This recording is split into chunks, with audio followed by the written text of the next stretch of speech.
सुर्खेत विमानस्थलको विकास विस्तार र स्तरोन्नतिका लागि कर्णाली प्रदेश सरकार र नेपाल नागरिक उड्डयन प्राधिकरण बीच सम्झौता भएको छ।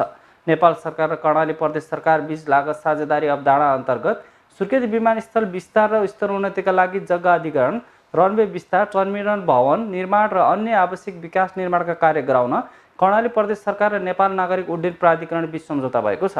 कार्यक्रममा संस्कृति पर्यटन तथा नागरिक उड्डयन मन्त्री योगेश भट्टराईले संविधान अनुसार विमानस्थल निर्माण सङ्घीय सरकारको कार्यक्षेत्रभित्र परे पनि यसको महत्त्वपूर्ण उपभोक्ताको हिसाबले प्रदेश र स्थानीय तह रहने भएकाले लागत साझेदारीको अवधारणा अनुसार सम्झौता गरिएको बताउनुभयो। उहाँले दुर्गम क्षेत्रका विमानस्थल नियमित सञ्चालन गर्नका लागि पनि सङ्घीय सरकारले विभिन्न नीतिहरू लिएको बताउनुभयो। कर्णाली प्रदेशसँग भएको एमओयू यो पहिलो एमओयूले हामीलाई अन्यत्र पनि यो मोडलहरू स्थापित गर्न दिशानिर्देश गर्छ। अब हामी छिट्टै प्रदेश नम्बर 1 सँग पनि विराटनगर विमानस्थलको विस्तार, स्तरोन्नति लगायतका कामहरूमा एमओयू गर्दैछौँ। केही समय अगाडि प्रदेश नम्बर 1 का मुख्यमन्त्रीज्यूसँग हामी यहीँ मिटिङ बसेका थियौँ र केही दिनभित्रै हामी महेन्द्रनगर कञ्चनपुरमा को विमानस्थलको सन्दर्भमा पनि त्यहाँका नगरपालिकाहरूसँग पनि हामीले यस्तै एमओयू गर्दैछौँ र यसले अब विमानस्थलहरू संविधान त सङ्घीय सरकारको कार्यक्षेत्रभित्र परे पनि यसको महत्त्वपूर्ण उपभोक्ताको हिसाबले, त्यहाँको स्थानीय समुदायको हिसाबले प्रदेश र स्थानीय तहको पनि त्यत्तिकै अर्थपूर्ण र महत्त्वपूर्ण उपस्थिति विमानस्थलहरूको सञ्चालनमा, त्यसको विस्तारमा, विकासमा हुनेछ भन्ने आजको यो समझदारी पत्रबाट हामीले यसलाई अगाडि बढाएका छौँ।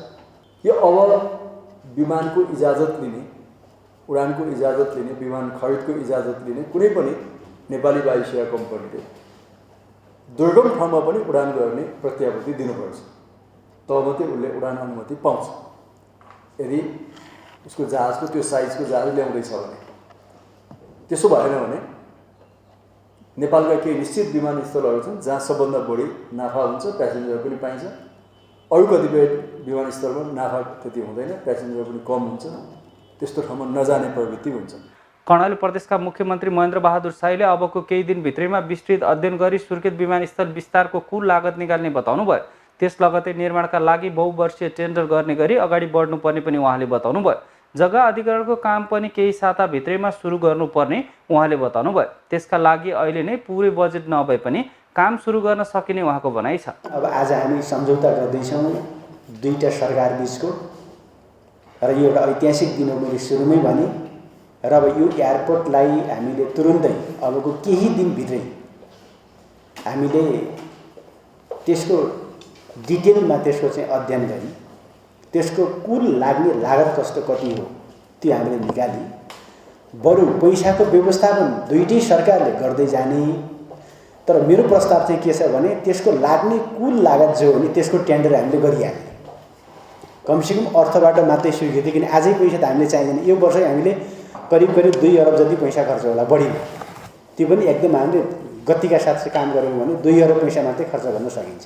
र थप चाहिँ लाग्ने लागत कस्तो कति हो र सङ्घीय सरकारले चाहिँ कति चाहिँ व्यवस्थापन गर्न सक्छ, जुटाउन सक्छ, र प्रदेश सरकारले कति व्यवस्थापन चाहिँ गर्नुपर्ने हो, कुल हामीले लागत कस्तो हो अहिले हामीले स्वीकृति मात्रै लियो भयो। सङ्घीय सरकारको अर्थ मन्त्रालय र प्रदेश सरकारको अर्थ मन्त्रालयबाट स्वीकृति मात्रै लियो भने अहिले पुग्छ, पैसै व्यवस्थापन गर्नु पनि पर्दैन।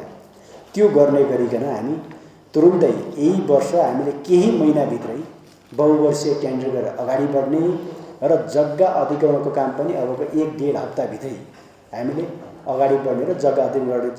सम्झौतामा सुर्खेत विमानस्थलको धावन मार्गको लम्बाइ 1500 मिटरसम्म विस्तार तथा स्तरोन्नति गरी प्रदेश स्तरीय हब विमानस्थलको विकास गर्न दुवै पक्ष मन्जुर रहेको उल्लेख छ।